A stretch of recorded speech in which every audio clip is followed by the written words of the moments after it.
Hey, what's up, fellas? How you doing, man? Antonelli here.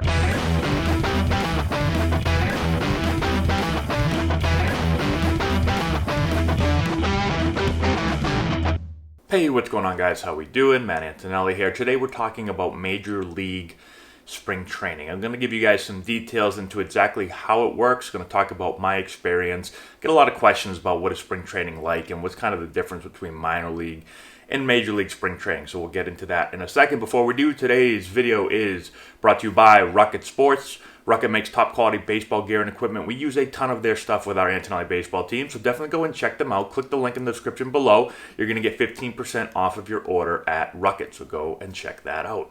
Okay, so let's start off with Major League Spring Training. Let's talk about who's invited. First of all, Major League Spring Training is a decent amount of players. So what you're going to have there typically is you're going to have the entire 40-man roster, which is going to be 40 guys. Okay, so you're going to have basically your big league team or the 25 guys that, you probably expect to be there. And then, 15 more guys that are going to just be on the 40-man that can go up or down throughout the year. So they can get called up to the major leagues, then go down to the minor leagues throughout the year. Okay, so you're going to have those 40 guys.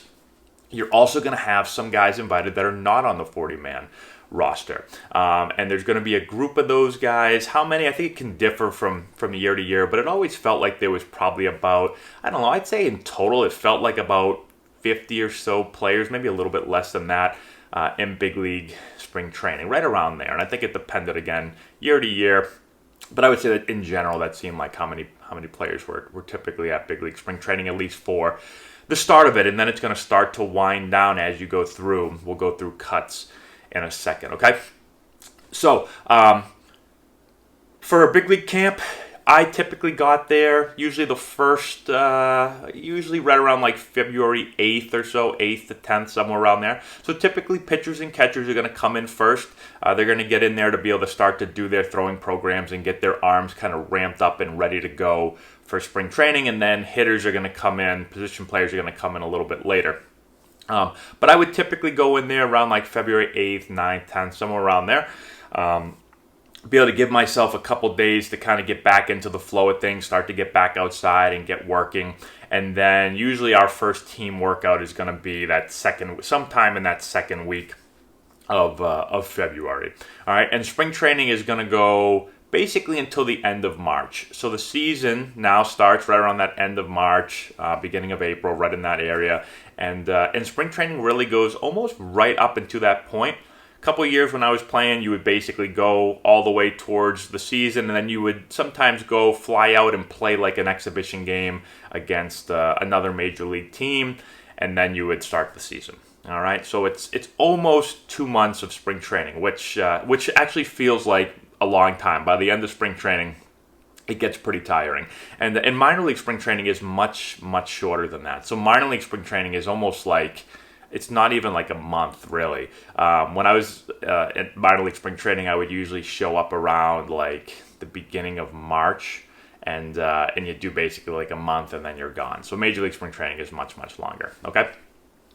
Major league spring training is also pretty, in my opinion, compared to minor league spring training, is kind of like laid back and relaxed. Usually at minor league spring training, it's like guys are getting yelled at all the time. You gotta like really like run or sprint everywhere. Hey, guy, people are just always yelling at players. Not always, but much more than the major league spring training. Major league spring training was much more relaxed, especially the first couple of weeks of it, where a lot of times you'll have a lot of fans that are able to get in there and they're able to watch practice and sign autographs with get autographs signed by players. And it just, I don't know, spring training always felt very, very laid back compared to minor league spring training. Let's talk about a typical schedule. So usually you'll get up. The one thing about spring training is it's early in the morning. So I would typically wake up around like 5:30ish in the morning, somewhere around there. I'd get up and I'd get into the clubhouse usually around, I'd say 6:15, somewhere in that area. All right. I would show up. I would eat breakfast. So they always served a really, really good breakfast. When I was with the Padres, that's where I spent most of my career. And so, especially in Major League Spring Training. And so I'd show up really early, get breakfast. They usually have like a nice buffet laid out, and you can get everything from pancakes, your typical buffet breakfast, pancakes and waffles and eggs and sausages, bacon, hash browns, and all that stuff. So I would eat a lot because I would lose a lot of weight. Always. I'd always show up to spring training around, I'd say, 210 to 215-ish. And typically I would lose 5 to almost 10 pounds in spring training sometimes, especially early in my career. Later in my career, I was able to keep on a little bit more weight, but early in my career was a little bit more difficult for me. And I changed my workout routine a little bit, and then I would just try to eat everything. So I don't know how many calories I would eat, but I would eat probably a couple thousand calories for breakfast. I would just eat until I felt almost like I was going to explode, and then I would move on with my day. And I had to do that to keep the weight on. Okay, so you'd eat breakfast, and then typically I'd go and I'd get into the training room for something, and most of it was like maintenance stuff. So I would get my arms stretched out or massaged, rubbed down, whatever you want to call it. I would get sometimes, they'd stretch out my legs, my hamstrings and stuff. The issues that I would typically have, and I'm not talking about like my wrist injuries and stuff like that, because there wasn't a whole lot they could do for that. But the issues I would typically have in spring training, and this is with most players, I think, is arms are usually pretty sore, because no matter how much throwing you do in the off season, it can never compare to when you get back outside. So especially for me being a cold weather, I'm up in Massachusetts, my throwing and my workouts during the winter were always indoors. And so I'm just not, I would throw, but I'm just not used to throwing super far. And the volume of throwing at spring training is a lot. You'll see in a minute. And so it was just hard to, your arm is always sore, especially the first week of spring training, first couple weeks. And so I'd go in there and get a lot of work done on it. And then hamstrings also, no matter how much running you do, I felt like, I always took a lot of pride in being in really good physical shape. And I would come into spring training, probably ready to play like football. I'd do a lot of running with my trainer during the off season. Probably 5 days a week, we would do some type of running, sprint work, or agility work, or whatever. And then obviously I'd be working out, lifting weights 4 to 5 times a week also. But when you get to spring training and it's a long day and you're constantly running and then not running and then running and then not running, my hamstrings would get pretty tight and pretty sore. So get all that work done. In the training room, I would say that typically would happen around like 7 o'clock or so, 6:45, 7 o'clock. Get back into the clubhouse. I would get dressed, get ready to go. Usually I would head out to the batting cage and do some extra work or early work. In Major League Spring Training, a lot of times it was just done by myself. So I would just go out into the cage. I can remember my Padre days. I'd get out there and there'd be guys out there by themselves. So you'd have like Adrian Gonzalez, all the guys really. There was probably like 5 or 6 batting cages, and you'd have some guys just working on certain drills. So like again for Adrian Gonzalez, he's just one guy that sticks out because I remember seeing him out there a lot, and he would do like his drill was to put the tee like up, like really close to him, up and in, and he'd kind of work on like, it was crazy. I don't know how he did it. He would work on trying to hit this ball to left center field, and he'd get jammed almost. And he'd just work in his barrel like inside the ball, and he'd hit these soft balls to like the back left corner of the net, and he would do it like over and over again, like so well. It was crazy watching this. But then in the games, like he would hit pitch rockets to left center field, like he would smash balls that way, and he could also hit a homer to right center field. He was a great hitter, but he'd be doing that. You might have a coach or two doing some front flips or stuff. You might have a machine on pitching, and you'd be able to go out there and just kind of do. You do your early work. Basically, it's your routine to get your body feeling good and get your swing kind of locked in for the day. And again, this is on your own. They're not forcing you to do this, but most of the guys would get out there and get swinging. You don't want your first swings of the day to be basically out on the field, all right? And so I would do that for a little bit. I'd say about 15, 20 minutes. Then I'd come back in. At this point, we're probably looking around like 8-something. And then usually we'd have a team meeting. I'd say team meetings were somewhere around like 8:30, 9 o'clock, somewhere in that area. With the Padres, again, Bud Black would always, in spring training, we'd always do like an introduction to a new player. So there's a lot of new players in spring training, a lot of young guys. And so I've told this story before about myself, but every day he'd pick a new player and he'd have you come up and sing a song, play guitar, talk about something. For me, it was a rodeo. So he sent me to a rodeo in Arizona, and I had to bring a couple players with me. Who came with me? Oh man, it was a long time ago. Drew Macias came with me. He was hilarious. Who else came? Chase Headley came. Calix Crab came. Who else was with me? I can't remember. But there was a bunch of us that went. But I had to basically go. We had to interview different people. And then I have to come back and report to the team. So we made like a little... our video guy actually made like a highlight film of our time at the rodeo. And then we'd play it in front of the team and stuff. So he would have every player do that. We'd do that pretty much every morning. Then we'd go over the day's plan. And then we'd go out and we'd practice, okay? So we'd do about an hour and a half or 2 hour practice, and that would involve pretty much everything. You get your individual defensive stuff where you're working on ground balls and fly balls, and catchers are catching all that stuff. Pitchers and go and do their pitching stuff. You're going to hit batting practice. You're going to do some type of team defense, whether it's working on like bunt coverages or PFPs, pitcher fielding practice, or rundowns or pop-up communication or something like that. You're going to do all that stuff. Then you're going to come back into the clubhouse around, I'd say, like 11 or so. 11, yeah, probably around 11-ish, 11:15 or something like that. You're going to be able to relax for a little bit. You're going to be able to get some lunch, all right? And then you're going to get ready for the game. Now, if you're going on the road, if it's a road game that day, depending on, again, what spring training you're in. If you're in Arizona spring training, you're in the Cactus League, which I played with the Padres, most of the teams are really, really close. So...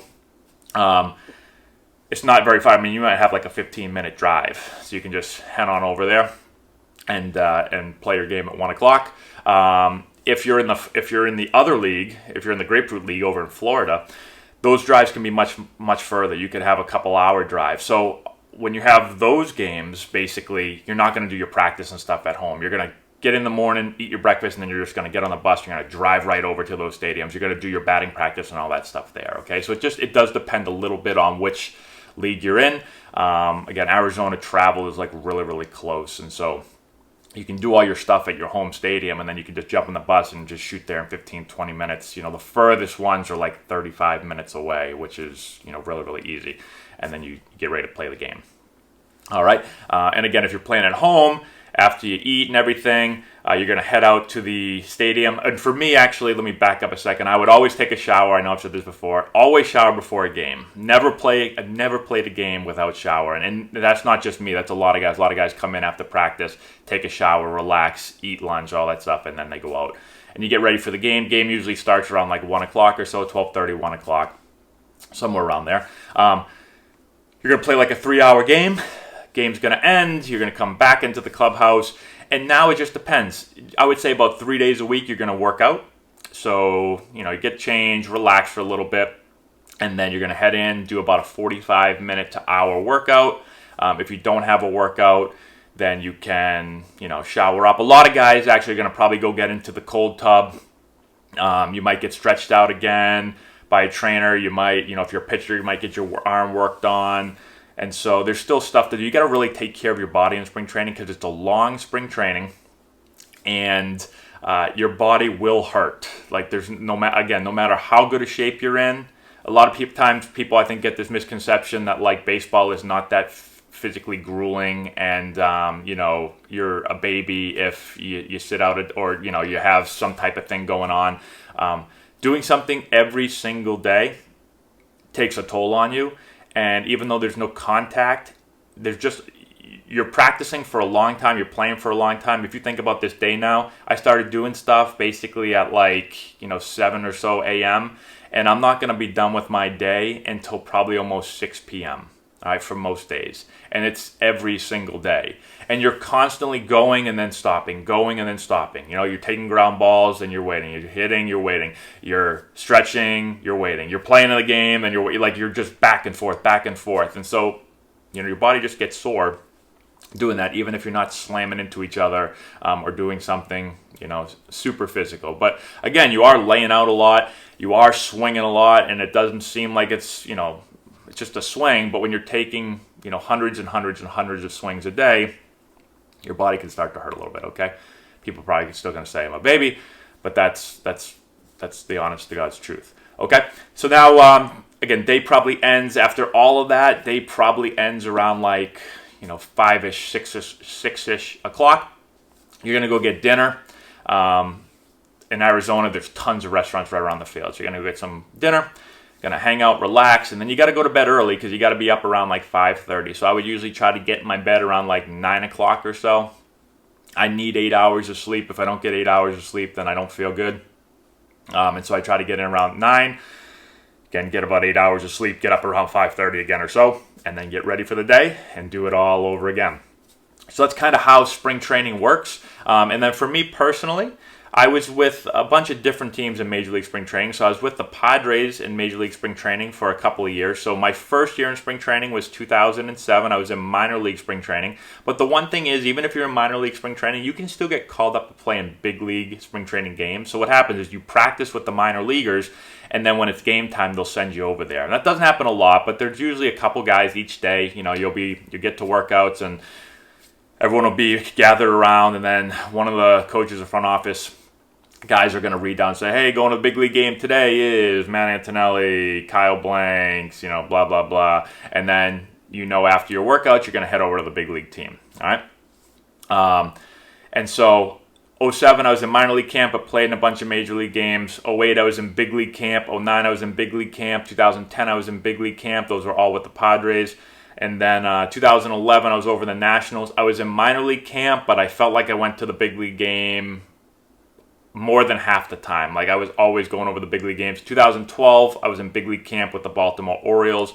2013, I was in minor league camp with the Cleveland Indians. Probably went to, I would say, about 5 to 7, maybe 10 big league games. Didn't get into a whole lot of games. Would get in really late with the Indians. I think I only got like 3 at-bats in big league games. Got to hit my first at-bat. I think I went 1 for 3 altogether. But I would be there a lot, just kind of as an emergency guy. If anyone, anything happens, sometimes I'd have to go play defense late in the game, be like the 9th inning, and be like, hey, go play a little bit of defense over there, and just get a guy out to, make his feet feel better, I guess, and just let me go out there and pretend like I'm playing a game. And that's kind of how my big league spring training went. And that's about it. So hopefully that helps you guys out. If you have any more questions in the comment section below, let me know, and I will do my best to answer them. Thanks again for watching. I appreciate it. Give the video a thumbs up, share with all your friends, all that good stuff, and we'll talk to you later.